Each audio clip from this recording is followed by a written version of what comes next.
Maria Socorro Nóbrega Silva, e eu vou fazer 80 anos no dia 2 de setembro. Eu moro aqui nessa mesma rua, professor João Rodrigues, 287, me congrego na Congregação Cântico de Moisés, vizinha à minha casa, há 58 anos. Vivi aqui esse tempo todo, criei minha família aqui, 12 filhos, e só tenho para contar bênçãos grandes que Jesus me deu e a felicidade que Ele me deu com essa família. E todos trabalham na obra de Deus também aqui com a gente. Uns já são dirigentes de congregação, outros têm conjunto eletrônico, canta. E é uma bênção do céu que Jesus tem feito comigo dentro dessa congregação e a minha família. Eu aceitei Jesus, eu tinha 21 anos.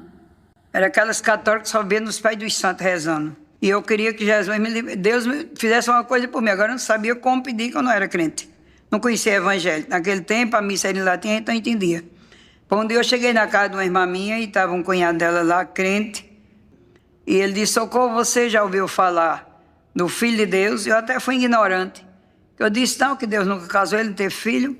E já saí de perto dele, porque a gente sabia o que era evangelho na época.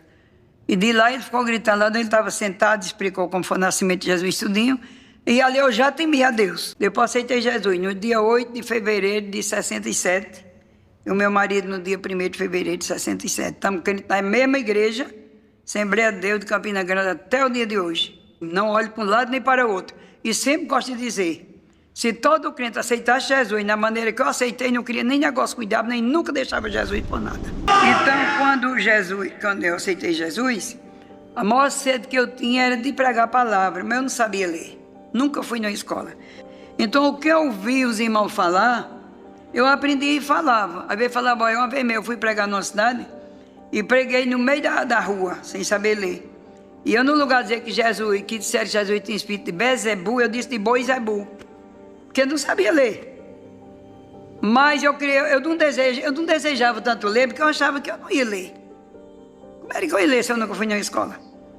Mas um dia eu estava lá no meu roçado orando, mais uma irmã, e Jesus chamou aquela irmã em profecia e disse: mulher, lê a minha palavra. Eu disse: Jesus, como é que eu vou ler sem saber ler? Ele tornou a usar a irmã e disse: o Espírito Santo é o teu professor. Pois com uns 3 dias eu peguei a Bíblia, me sentei na área da minha casa e fui tentando ler. Eu já era batizado com o Espírito Santo. Ele me tomou em variedade de língua. Mas enquanto ele me tomava, eu não tinha interpretação das línguas para compreender. Então chegou na língua portuguesa, ele me usou na língua portuguesa. O que vês, Amós? Foi a primeira leitura que ele me deu. Ele disse: veja um cesto de fruto de verão. Ele disse: viste bem, porque chegou o fim para o meu povo Israel. Eu só li até aqui. E guardei para perguntar às meninas de noite se realmente era essa palavra. Eles disseram que era. Eu disse: então chegou o fim da minha cegueira, agora eu vou ler a Bíblia. E eu fui tentando ler, e hoje me sento na minha cama, tem dia que eu leio 4, 5 capítulos da Bíblia para poder dormir. Vou dormir alegre, porque eu digo: Jesus, em homem nenhum que sabe na terra tem poder para mudar o analfabeto ler, e a pessoa lê, mas tu mandasse eu ler a Bíblia, eu leio. Muito obrigado, Espírito de Deus, professor amado. Eu acho tão lindo, irmão. Quer ver, eu vou lendo uma palavra, e essa palavra é difícil. É como que alguém fala na minha boca e diz assim, assim. Pronto, aquela leitura aí já foi me ensinada, não é mais. Porque quando ele disse: o Espírito Santo é o teu professor, o que é que o Espírito Santo não pode fazer na vida da gente, irmã? Se é o Espírito de Deus. Como era que eu sou um dirigente de ciclo de oração sem saber nem ler um versículo num ciclo de oração? A coisa que eu mais gostava era de orar. Depois as irmãs me chamaram para eu dirigir o ciclo de oração em 90. E de lá para cá nunca mais me tiraram da frente do ciclo de oração até o dia de hoje. Meus 58 anos de crente, mesmo sem ser dirigente, já via nos ciclos de oração, que eu gostava muito e gosto de ciclo de oração. De primeira oração era de 9 até 11, depois de 12 até 1. A gente parava um pouquinho, quem queria tomar o café tomava, quem não queria passava o dia de jejum.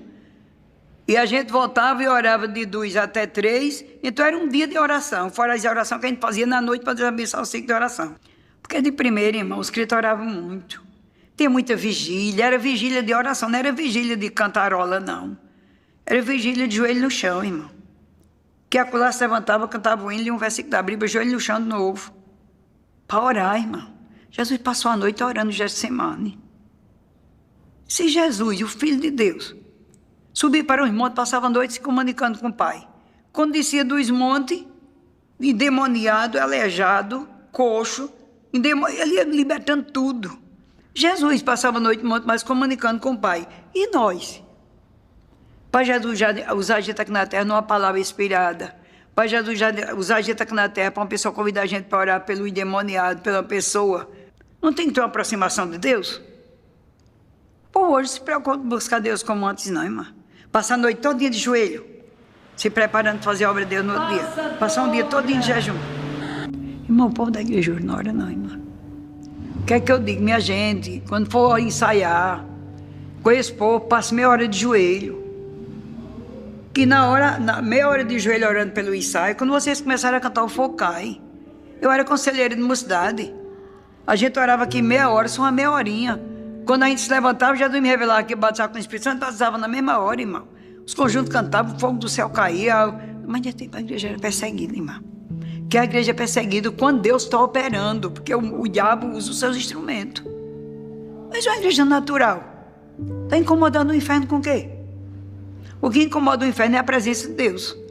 Porque onde a presença de Deus está, o que é que acontece? Ele sabe que dali vai ser coisa grande. Salvação de alma, libertação, muita coisa. E ele sempre bota coisa dele para impedir.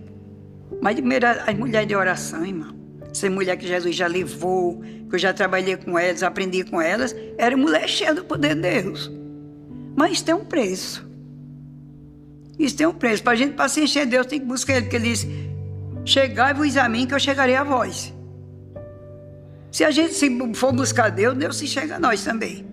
E através da oração, quantos milagres eu não já vi Deus fazer, irmã? Através da oração e do jejum. Eu posso contar um que ele fez? Quando eu tenho um menino em casa, mas ele com 14 anos de idade, ele levou uma furadinha no pé. Essa furada que deu no pé dele, eu pensava que não era nada que tinha sido com uma pontinha de pau, como uma furadinha do bico de agulha. Com 7 dias, esse menino amanheceu tão doente. O pé inchado, eu mandei postar, deram uma injeção nele contra o teto. Quando foi com 12 dias, que eu me levantei, minha pessoa, você vê a situação que estava esse menino, o pé dessa grossura.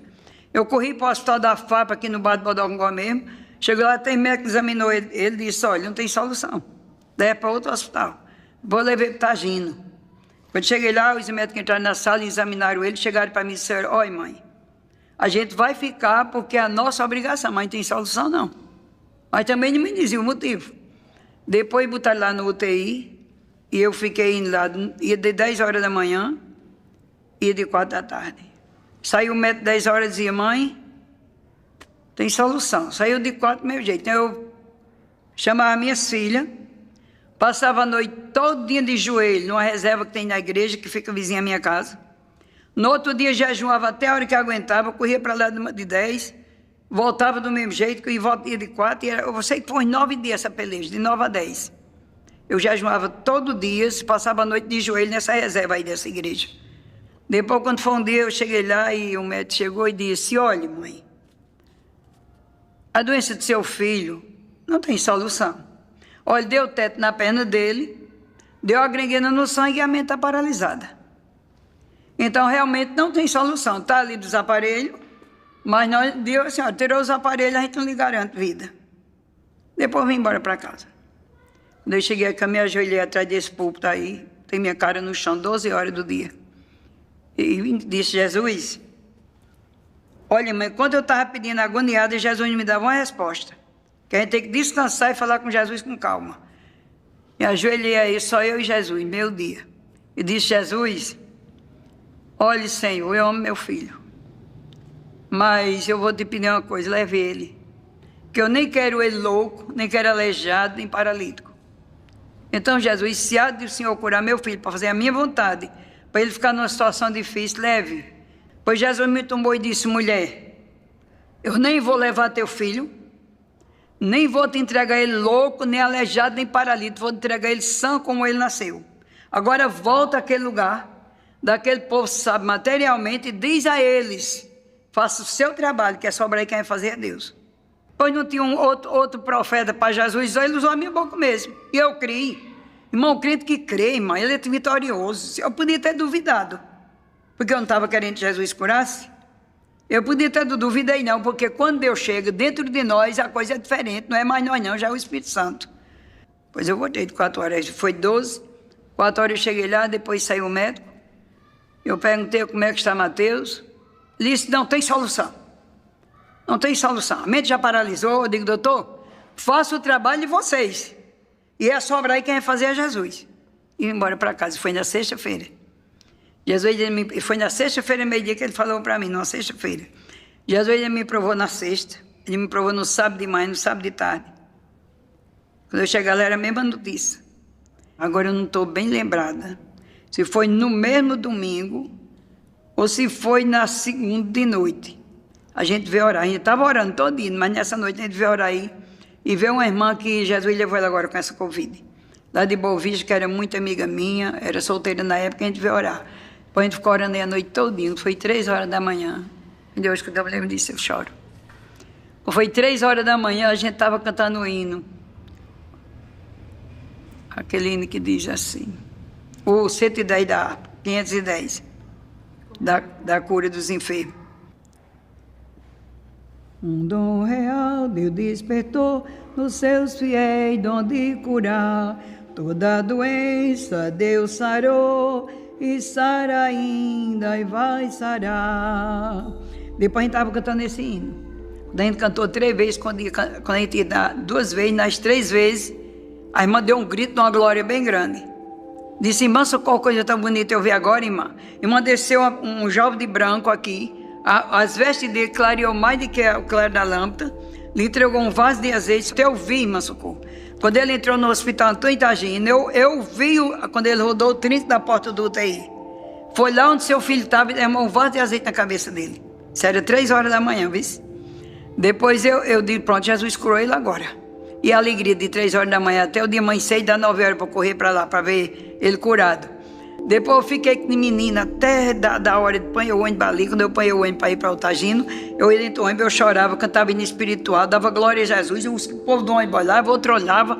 Mas a minha alegria era tão grande que eu creio que Jesus naquela hora tinha curado meu filho. É tanto que quando eu cheguei lá e entrei correndo do hospital, o porteiro nem me disse nem nada do porteiro. E ele ficou olhando. Quando eu cheguei na porta, tem um médico saiu. Eu digo, doutor, como é que está Mateus Nóbrega? Ele disse, Mateus Nóbrega é a mãe? Eu disse, sou. Ele disse, pela madrugada, voltou a mente dele, está chorando a foto na enfermaria, minha filha. Eu saí correndo desse hospital.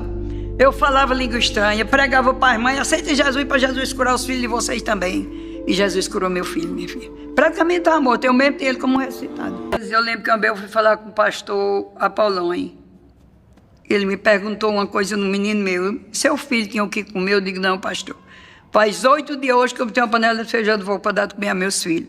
Com besteirinha que o povo manda, eu não digo a ninguém o que estou passando, mas Deus usa. Aí veio um pacote de biscoito, outro negócio, e nós estamos escapando.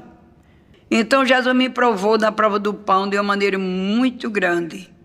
Eu estou bem lembrado se era 8 filhos ou se era 9, que eu criei 12. Mas também eu cantava o dia todo e orava. Eu não blasfemava, eu não murmurava. Não dizia nada com meu marido. Não tinha, acabou. E Jesus conservou a minha casa passando essa prova. Eu não estou lembrado, isso foi muito tempo. Estou lembrado, mas o tempo também faz muito tempo. Depois, quando foi um dia, faltou para um pequenininho que tinha na rede, só com 2 meses. Depois, nesse dia, eu não nego, eu não tinha força para orar. Só fazia andar dentro de casa, as lágrimas caíam dos olhos. E eu dizia, Senhor, o que é que eu faço hoje? Hoje só esse menino não vai saber eu dizer que não tem, Senhor. Jesus, o que é que eu faço? Isso foi até depois, eu estava até em pé na mesa. Passou a menina assim, aquela fileirinha de menino, eu chorei, ele não virou chorando também. Esterei a mão para ele dizer, Jesus, são tão pequenos.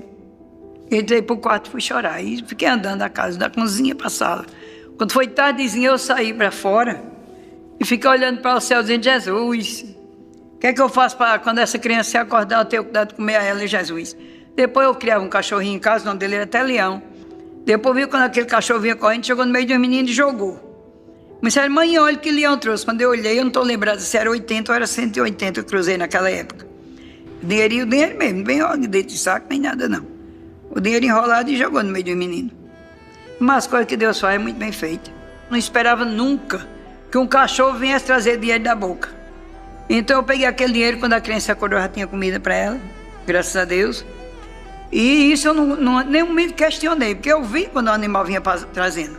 Se fosse um menino que tivesse, eu podia até ter questionado, mas foi o animal que trouxe. De onde ele pegou também não sei. Porque um cachorro trazer dinheiro na boca não é fácil não, irmão. Se fosse um pedaço de carne, mais um dinheiro.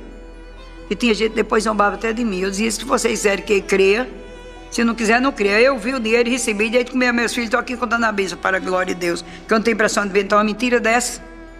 Estão vendo? Porque depois dessa prova, Jesus disse, agora multiplicarei o pão da tua mesa. E com o mesmo dinheiro, com o mesmo serviço, ele multiplicou e não faltou mais. Estão vendo? Por isso que eu digo, eu gosto muito de dizer ao povo, gente, quando você estiver passando uma prova, não blasfeme não, nem diga que é o diabo não, que nem tudo é o diabo. Porque tem coisa que é Deus nos preparando para uma obra. E se a gente viver murmurando ou dizendo que tudo é o adversário, nós temos Jesus. A gente é mais fácil então orar assim, Senhor, se essa prova é o Senhor que está me provando, para a tua glória, que o Senhor me aprove. E se vier ao contrário, Jesus repreenda. É melhor do que murmurar, não é não? Ou dizer que tudo no mundo é o inimigo da nossa exame. Não, irmão, peraí. Deus também nos prova. Zé do Egito para ser governador. A prova foi pequena? Foi. Então, e outro, Daniel. Então Deus prova o seu povo, às vezes para uma preparação. E a gente na hora não está entendendo isso ali.